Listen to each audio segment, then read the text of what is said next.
E eu queria saber a opinião do senhor com relação à liderança maior do país, dando esse tipo de exemplo. Olha, eu acho que todos nós, em algum momento, acertamos e erramos. Existe a necessidade de se ver em que circunstâncias que isso se dá.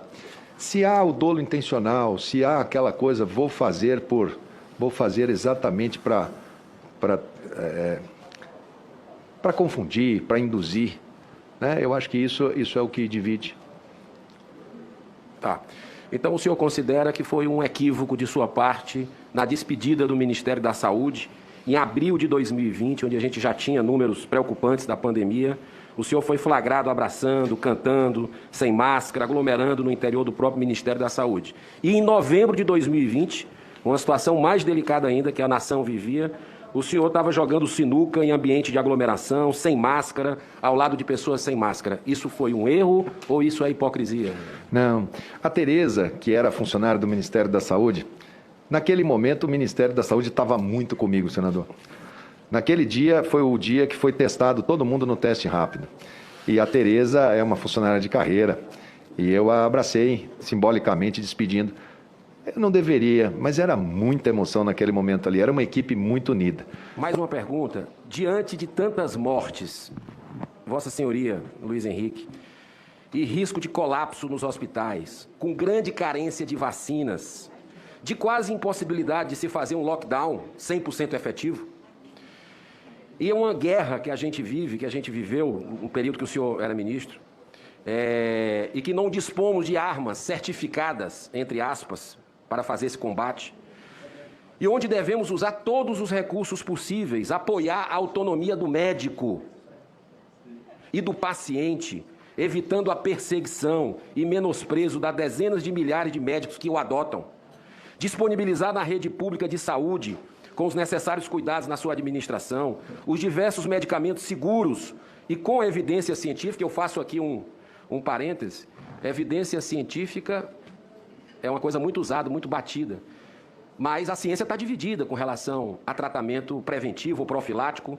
ou tratamento imediato ou precoce. Existe uma divisão clara, alguns países adotam, outros não, e isso é importante que nessa CPI a gente possa ter um equilíbrio para ouvir, para buscar a verdade. Eu lhe pergunto, o senhor não considera que errou por ter sido um opositor à opção do tratamento precoce ou imediato, proporcionando à população pelo menos o direito a esta tentativa de tratamento extremamente seguro, segundo especialistas e médicos renomados, que nós tivemos a possibilidade de ouvir aqui no Senado já, amplamente disponível e a um excelente custo-benefício, com chance de reduzir a mortalidade, transmissão, a síndrome pós-Covid e até prevenir a infecção em um país que tem menos de 10% dos municípios que possuem leito de UTI.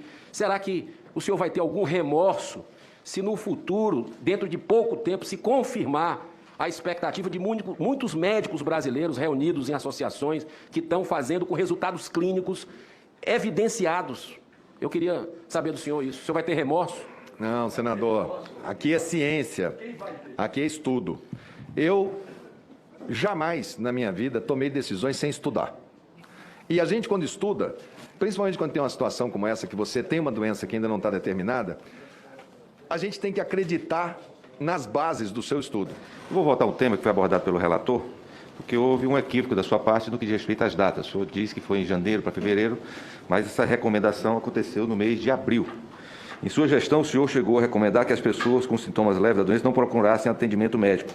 Elas deveriam permanecer em casa, e é uma frase até um pouco difícil de pessoas que querem acreditar na ciência, fazendo orações, tomando chá e canja de galinha.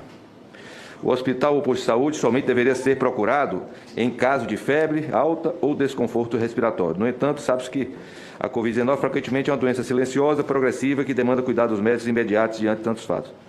Queria saber o que levou o senhor, que é um médico, a fazer essa recomendação, que, do meu ponto de vista, que não sou médico, é uma recomendação equivocada, que resultou em enorme subnotificação e, sem dúvida, contribuiu para que muitos transmitissem o vírus sem saber que estavam infectados e que vários sofressem o agravamento da doença sem qualquer assistência médica e milhares adentrassem os hospitais de todo o país quando a doença já estava em estado avançado, acabando perdendo sua vida.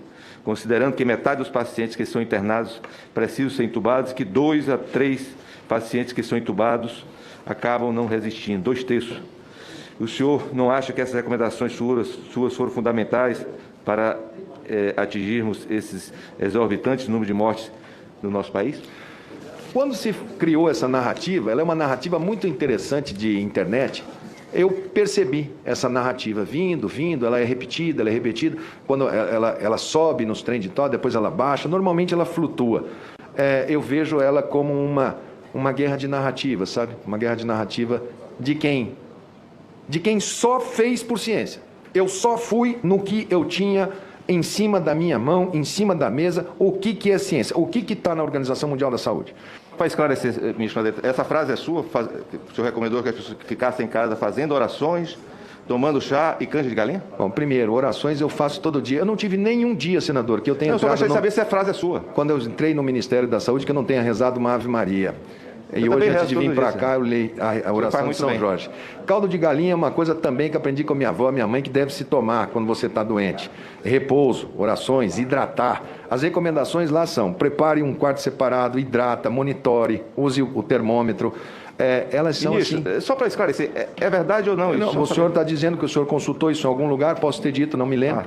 Mas, enfim, pessoa que está com virose, ela deve fazer repouso, deve tomar um alimento hiperproteico. Agora, na linguagem do povo brasileiro, uma canja de galinha é uma alimentação hiperproteica. Ele entende, ele sabe o que eu estou falando. Repouso, ele sabe o que eu estou falando. Não tomar golpe de ar, tomar chá. Chá de raiz de fedegoso. Quantas vezes falei, tome, é bom, hidrata. Perfeito. Sim, Não, deve perfeito, ser.